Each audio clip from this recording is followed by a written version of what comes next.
welcome back to my channel. Today I wanted to talk about something that happens to the best of us, and especially just happened to me, and that is a book slump. So a book slump means that not that you don't like reading anymore, but that you're just not particularly drawn to books, or when you are reading them, you're not as engaged as you used to be, or your mind's wandering around thinking of other things and all of that stuff. So I just wanted to go over some tips that I've figured out trying to get myself back into reading. One of the biggest things I noticed about getting back into reading is rereading an old favorite.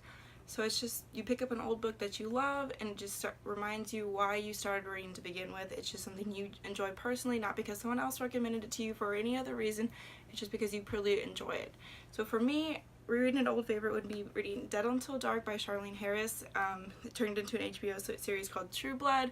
It's about a girl, a telepath named Suki. She's an amazing character, and it just brings me back into a world that I love, with characters I love, and it reminds me why I started reading and why I continue to pick up books and just keep going from there. Another good tip is to go to the library and see what's new and upcoming. It gets you excited about new reads that you could potentially read later on, or it gets you excited about a book haul, anything that gets you going to keep reading.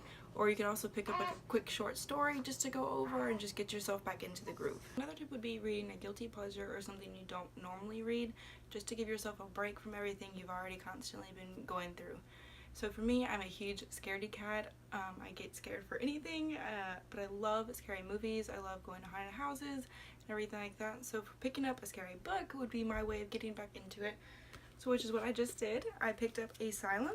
It's about a boy named Dan who goes to a college prep program in an asylum, and he just finds all these creepy, spooky things happening, and he just investigates everything. So it was a way for me to push myself back into it, into a way that I know I enjoy, but it's not something I'm normally doing. Another tip would be to read with a friend or with a group. When you're reading together, it gives you someone to talk about the plot with, the characters, all the exciting twists and turns, and it motivates you to keep going and just excites you to keep going with the series or with the book or anything like that. I personally don't have a lot of people that I have to talk about books with, so YouTube is my way of doing that. I watch other people's videos, see what they're talking about, what they think about this book or about this, and it just excites me to keep going, or if I see a book I like, and so it gives me more ideas to continue with my reading list and everything. And so for my final tip, I would say to keep a list of the books that you've recently read. Whether you use Goodreads, whether you make a shelf for the books you just recently bought, or you actually physically write them down. Just being able to see the progress that you've made encourages you to keep going. So you see you read 5 books this week, you can push yourself 6 for next week. Or if that's too many, if it's 2 for this week, 3 for next week.